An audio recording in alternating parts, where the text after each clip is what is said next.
Greetings and welcome to Train Signal. You're watching Managing and Automating Calls with Microsoft Link Server 2013. In this video, you'll be introduced to the enterprise voice call management features that will be used at Carverock Fitness. Microsoft Link 2013 allows us to park calls.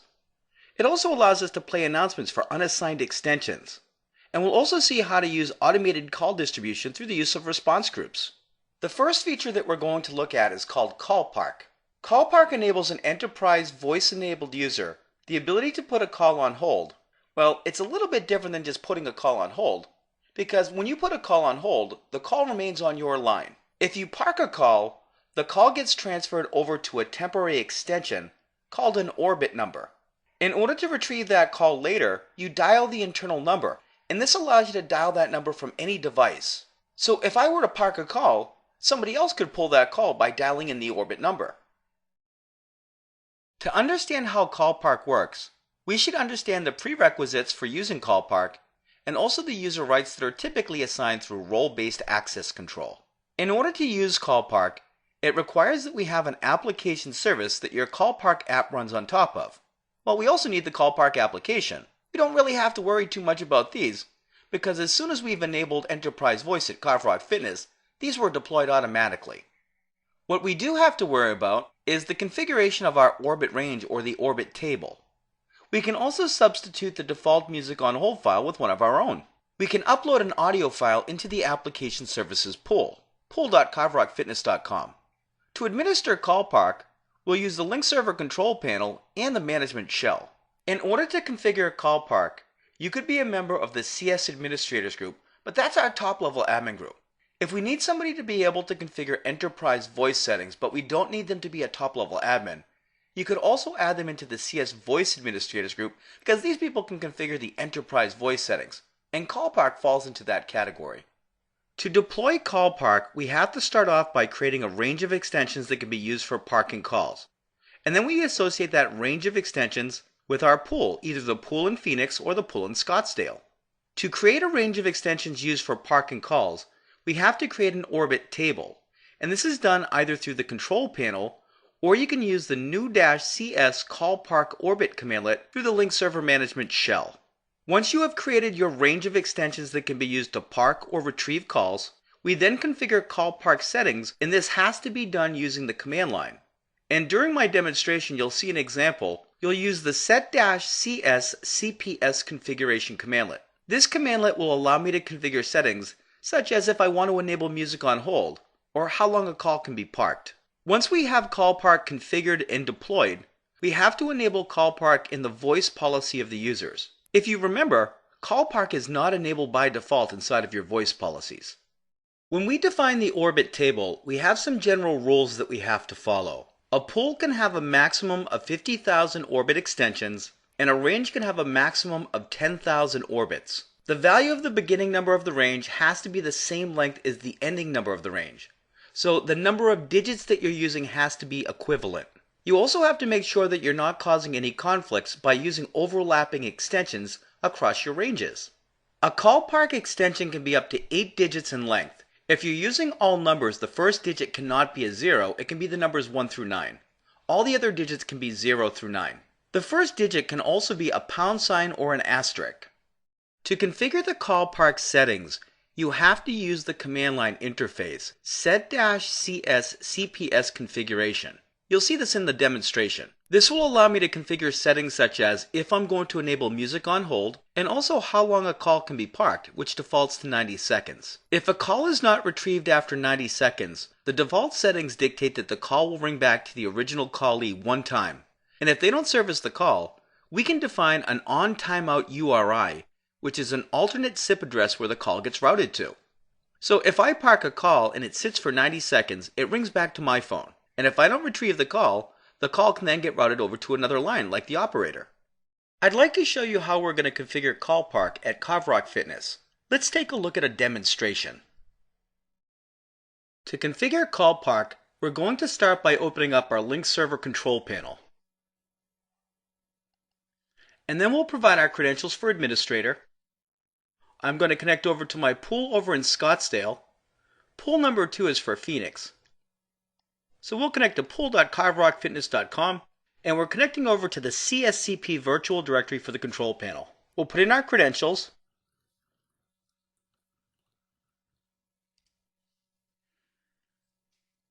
And then from inside of the control panel, we'll navigate over to voice features. You can see that I currently have call park selected, and I've set up two ranges of extensions for parking calls, one for the pool in Phoenix and one for the pool in Scottsdale. Let's take a look at our Scottsdale pool. You can see that I've created a call park number range called Scottsdale. The number range is from #100 up to #300. So if you are a user that's homed over in Scottsdale and you park a call, you should expect to see a call park orbit extension coming from this range. And down below you can see the FQDN of the destination server or the pool that will be using that call park range. Now keep in mind that if you have a pool with multiple servers, those servers are working together as a group and they're sharing application configuration, such as with call park. Let's take a look at configuring the call park services configuration through the link server management shell. Here we're going to open up our link server management shell. And from inside of the link server management shell, we're going to take a look at the call park services configuration. You'll notice the commandlet that I'm using, get-cs cps configuration. Now if I wanted to modify the settings, I could use the set commandlet. You can see that I currently only have one call park service configuration and it's being applied globally. My call pickup timeout threshold is set to 1 minute and 30 seconds. So if you park a call, it can only be parked for a maximum of 90 seconds before it will ring back to your phone, and you can see the maximum call pickup attempts is 1 time. So if you were to park a call, if that call does not get retrieved after 90 seconds, it rings back to your phone 1 time. And after that point, the call can get disconnected, or it can get routed to an on-timeout URI. And as you see here, I don't have one configured yet, but we're going to alter that so it routes the calls over to the operator. So if a call is parked too long, we'll let that call get routed back to the operator. You can also see that Enable Music on Hold is set to true. It's currently enabled, and we're using the default Music on Hold file. If we choose to, we can customize the Music on Hold by using the set-cs call park service music on hold file commandlet. Now that you've seen how to configure call park, let's take a look at configuring announcements. Microsoft Link Server also allows us to configure announcements for phone calls that come into the organization for valid extensions that aren't assigned to users. So instead of a call just getting disconnected or the user dialing up and hearing a busy tone, we can play a message for them, and we can also determine what is going to happen with that call, whether it gets disconnected, or we can forward the call to a predetermined phone number, SIP URI, or a voicemail. When you configure the announcements inside of Microsoft Link, it allows us to determine how calls coming into unassigned numbers get handled. When you create the announcement, you can import audio files for your announcement, so we can play a prompt that's a result of an audio file that's been imported into our application pool. We can also use text-to-speech prompts. There's two commandlets. Import-cs announcement file is used to import an audio file into the application store. We can also use the new-cs announcement commandlet, and that allows us to use the text-to-speech prompt. Microsoft Link Server allows us to configure how to handle calls coming into unassigned phone numbers within the organization. They're valid phone numbers, they're just not being used. To configure the handling of such calls, we have to set up an unassigned number table. And through the use of this table, we can determine how calls coming in get routed. Do they get handled by announcements, or do we route the calls over to the Exchange Unified Messaging Server?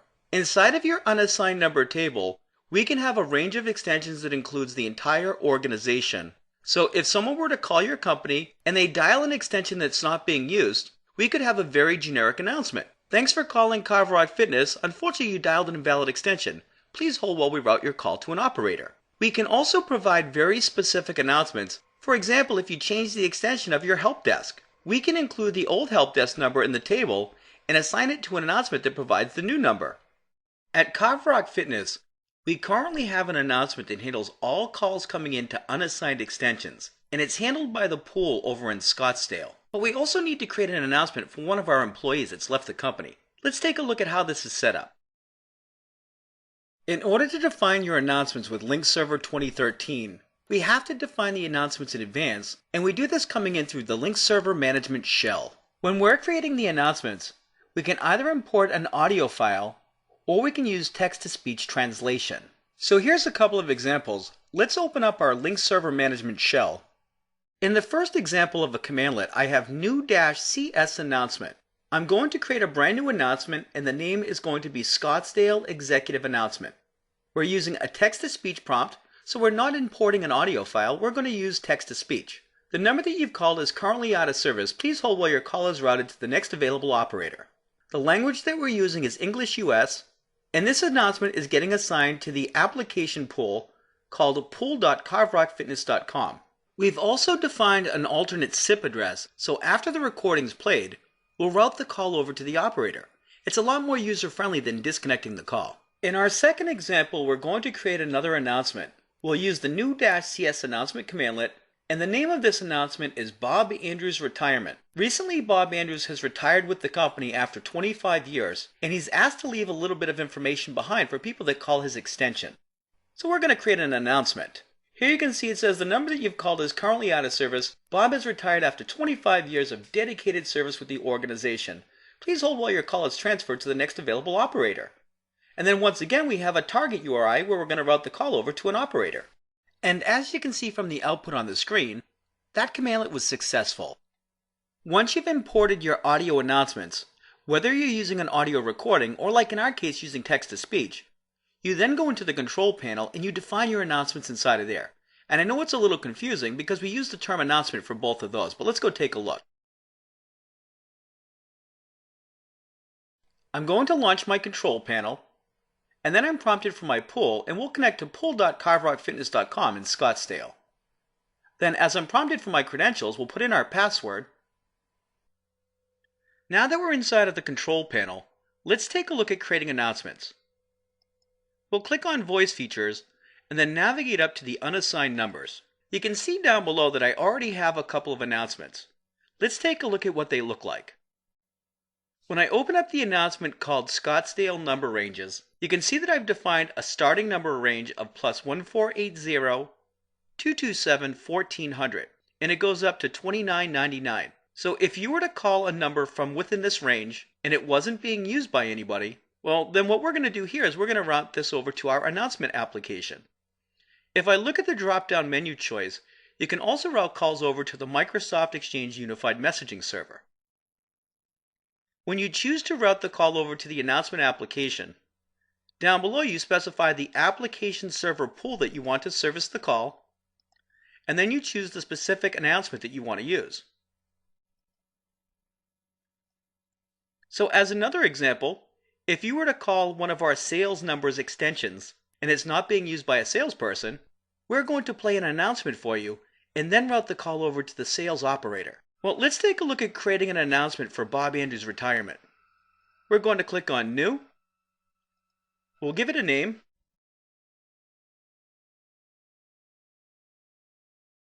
Down below we specify the number range. And then we specify the ending number, which again is going to be the same thing. Underneath that we choose the announcement service, so this is going to be an announcement. We're not going to route this over to Exchange Unified Messaging. We specify the pool that we're going to route this over to, or that will handle the announcement, and that's going to be our pool over in Scottsdale. And next you'll choose your announcement, and in our case it's going to be the Bob Andrews Retirement Announcement. And then we'll click on OK. You'll notice that my announcement is not committed, so we'll click on Commit All. Now before I close out of the console, I see that I have a conflict. You can see that the Bob Andrews telephone number, 480-227-1450, it happens to fall within the Scottsdale number ranges. When your announcements are getting processed, they get processed from the top down. So if you were to call Bob Andrews' number right now, you would actually get the announcement for the Scottsdale number ranges. So what we need to do is take Bob Andrews' retirement announcement and move it up to the top of the list. So now if you were to call Bob Andrews' number, you're going to get his announcement. You're not going to get the announcement for the Scottsdale number ranges. Let's commit all the changes.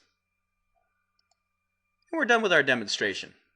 Let's go take a look at automated call distribution. Now that we have seen how to create announcements for calls coming into unassigned numbers, let's take a look at the automated call distribution of the response group application. Microsoft Lync has a built-in support for departmental automated call distribution. It's called response groups. It's a call management feature that enables you to queue calls that are made to specific segments of your organization, such as calls coming into our sales team or help desk, or even the operators. To manage the response groups, we have to configure groups of agents, queues, and workflows. And our workflows can be simple workflows that route the call to a group of agents. They can also be more advanced with IVR, interactive voice response. As we configure the automated call distribution, we're going to be using several tools including the Lync Server Control Panel, the Lync Server Management Shell, and a web-based utility called the Response Group Services Configuration Tool. When we configure the automated call distribution, calls get routed to groups of agents. We have to go in and define our groups of agents. Agents are clients that are enterprise voice enabled. When we define our group, we define if the clients have to manually sign into the group or if they get signed into the group automatically. We also determine how the calls get routed or dispersed to the members of the group. When calls get routed over to a queue will hold on to calls for a response group until an agent answers the call. When we create or manage our queues, we have to define settings such as the groups that are going to be handling the calls for the queue. So we have to assign groups to the queue and define the order of priority that we want to route the calls to those groups. We also define additional settings such as how to handle calls for a queue that's overflowing or for a queue that's timing out. When we define workflows, the workflows are going to define the behavior of a call from the time it enters into our environment until the time that it's answered by an agent. So as a call enters your workflow, the call gets routed to a queue getting serviced by groups of agents. When you create your workflows, they can be either basic or advanced. A basic workflow is called a hunt group, and it allows you to define settings such as how to handle calls during non-business hours, during holidays, and we can also determine the language to use for our text-to-speech prompts. An advanced workflow also supports interactive voice recognition and response, so we can provide the client with a prompt, and based upon their response, it can dictate which queue we route the call to. Let's take a look at a demonstration on setting up automated call distribution. In this demonstration, we'll see how to set up groups of agents, how to define queues, and also how to create workflows, both simple hunt groups and advanced IVR-based workflows. To configure the automated call distribution, I need to configure groups, queues, and workflows. And we're going to start off our demonstration by opening up the control panel. Inside of our control panel, we're going to connect over to pool.carverockfitness.com. You'll notice the virtual directory. It's our communication server control panel. We'll log in with our administrative credentials, and then we're going to click on Response Groups. You'll notice at the top of the control panel that we can configure workflows, queues, and groups from inside of the control panel. From within the control panel, you really can't configure workflows, but you will have a link over to the Response Group Services Configuration Tool, which is a web-based administration portal for creating or editing workflows. You'll notice that when I connect into the console, I'm getting a warning because one of my virtual machines running SQL Server is not up. But that's not going to create a problem for us. So let's take a look at the configuration of groups. Here I'll click on Group. You can see that I've already created a couple of groups, but if you wanted to create a new group, you would click on New. You specify the application server or pool where that group is going to reside, and then you would fill out the property sheets for your group. Let's take a look at my Scottsdale Help Desk. You can see that I gave my group a name. It's called Scottsdale Help Desk. You can provide a description, but that's optional. Underneath your description, you have the participation policy, and that can be set to informal or formal. If your participation policy is set to formal, that means that your clients have to manually sign into the group. If it's set to informal, your clients are automatically signed into the group as soon as they log into Lync. We can also define an alert time, and this defines the number of seconds that a member of the group can be alerted for a call. Now, a very important configuration option is your routing method.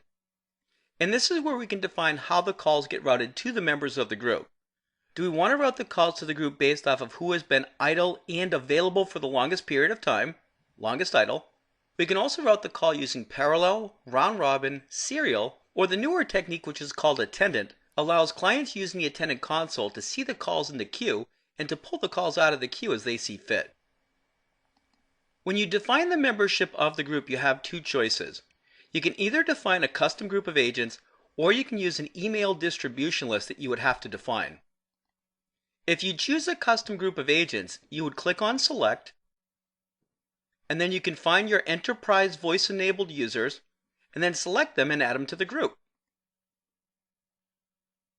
And as you'll notice, I can also prioritize the members of the group. So for example, if I'm using a routing method which is called serial, the serial routing method will route the calls to the members of the group based upon the order in which you're listed. So in this case, if I'm using the serial routing method, the calls would go to A. Arson first before they would go to anybody else if that recipient or that agent was available. Let's click on Cancel. Let's take a look at setting up queues. When you define the properties for your queues, once again you would click on New, and then choose the application server or pool that you want to connect over to. In the case of the Enterprise Edition, you're going to choose a pool. Let's take a look at the Scottsdale Help Desk queue. When you define the properties for a queue, you give it a name, and you also provide a description, but once again that is optional. When a call gets routed to this queue, the call is going to get routed over to my Scottsdale Help Desk group first, and if that group is not available, we'll route the call to the members of the Phoenix Help Desk group. So you can add more than one group to the queue, and you can define which one has a higher priority by moving them up or down inside of the list. At the bottom of the console, you can also enable how to handle a call if your queue is timing out.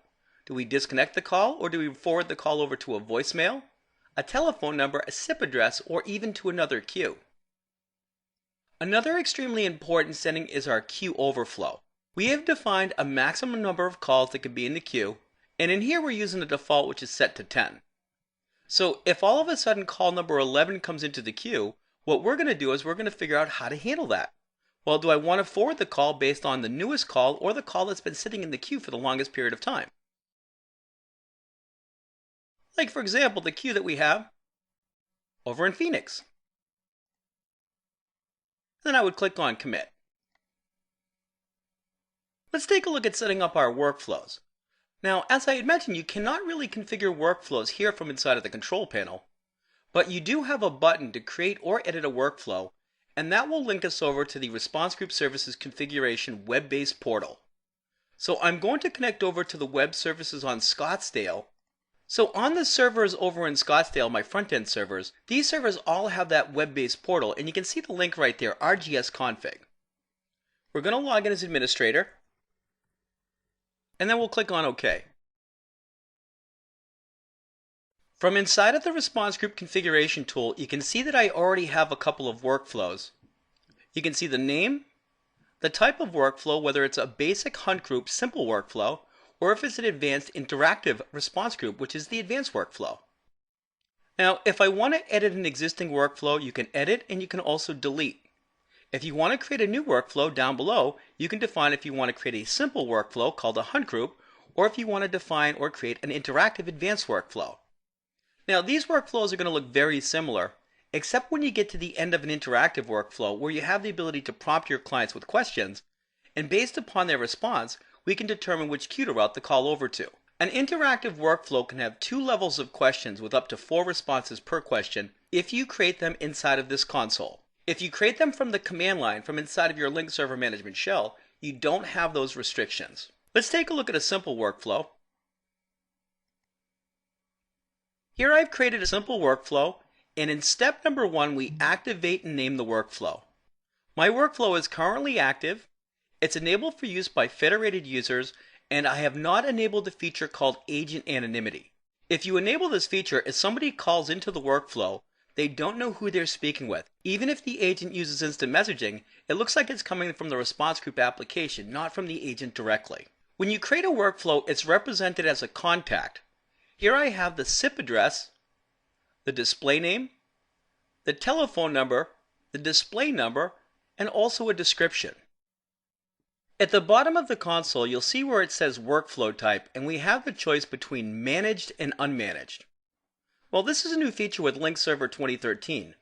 In Link Server 2013, you have two management roles, and they're available for managing your response groups. We have the Response Group Manager and the Response Group Administrator. Unmanaged response groups have no assigned managers. Only the response group administrators can configure these response groups. Unmanaged workflows have the ability to share queues and agent groups. If we have certain workflows that we want particular administrators to be able to administer, we can define those workflows as being managed, and then we can define who the managers are. In step number 2, we define the language that's used for text-to-speech translation and for speech recognition. Step number 3 allows us to define a welcome message. Thank you for calling Carve Rock Fitness. We appreciate your business and we'll be with you shortly.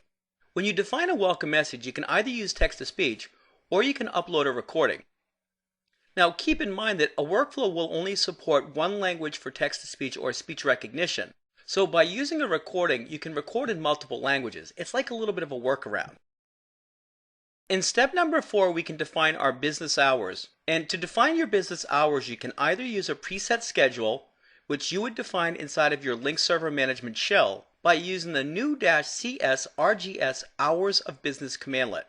Or you can define a custom schedule where you click on the days of the week that you're open and you specify the open time and your close time.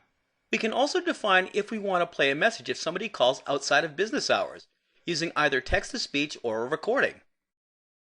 And as you can see, we can also forward the call to another location like a voicemail, a CPRI, or another telephone number. You can also disconnect it.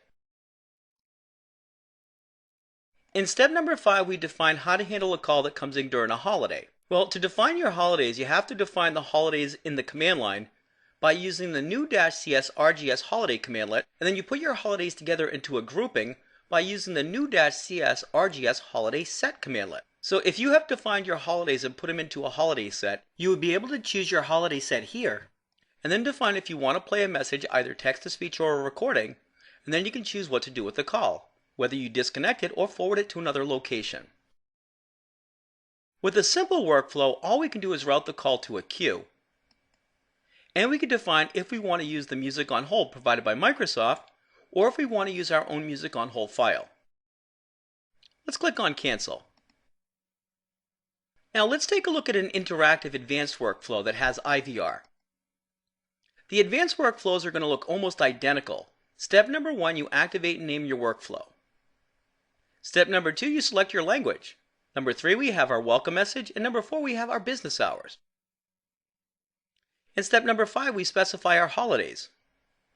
Step number 6 is your music on hold, and step number 7 is where things change. You can see in step number 7, this is where the interactive voice response comes in.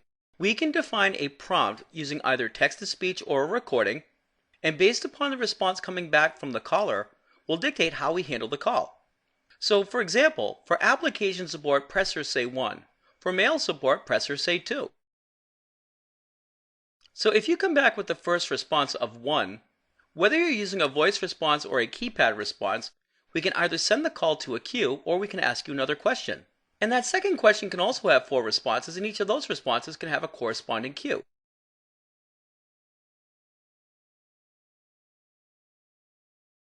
And we're going to close out of the console. In this demonstration, we've seen how to create or edit groups, queues, and workflows. I hope you've enjoyed the demonstration, and we'll see you in the next video.